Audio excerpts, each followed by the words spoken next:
again, my name is Gabe Zollner. This will be a little bit of a different video than I normally make. I'd like to spend a few minutes here and talk about the accident that took place in San Francisco on the 6th of July. And that was when that Asiana 777 on approach to 28 left at San Francisco International Airport didn't quite make it. And I'm a private pilot. I'm acrobatic certified and high performance rated. And what I saw from the debris field is that the tail of the aircraft, or the landing gear initially, might have hit the brake wall. And then that drove the tail into the brake wall, which snapped the tail off and snapped the landing gear off. And then the airplane slid down the runway and spun around, or the fuselage did. What's important to note as well is the aircraft was not on centerline. It was, I believe, far to the right of centerline. And so that tells me that they weren't paying a lot of attention. The whole idea of a centerline is to bring an aircraft in on the centerline. You want to bring your front tire as close to the centerline as possible. And again, that airplane looked like it was way off to the right. And it was obviously way too low. I don't believe there was a microburst. The weather was too clear. The winds were 7 knots, so I don't see that as being an issue. What I see as being an issue is the flight crew was distracted somehow and drifted off the centerline.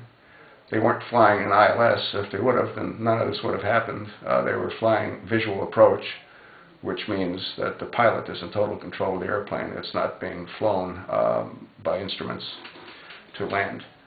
And the sad part is that people died.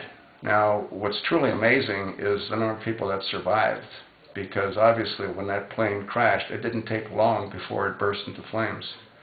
And over 180 people were safely evacuated. Unfortunately, 2 young little girls from China perished in the accident. The NTSB is doing an investigation, and I'm fairly certain that they'll conclude what's rather obvious, which is that the crew was distracted momentarily and lost control of the aircraft. If there would have been a power issue, that still doesn't explain why they were not on centerline. They still should have been on centerline, and they weren't. So I think this accident will be chalked up as pilot error.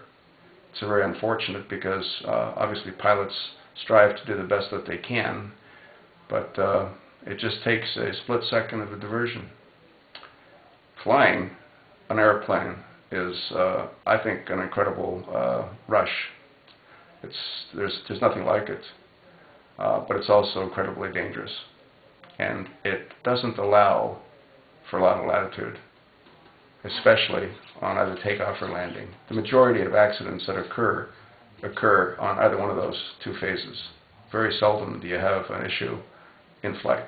It does happen, like, well, even the one in Buffalo, New York, they were in the landing phase, and it was an icing issue.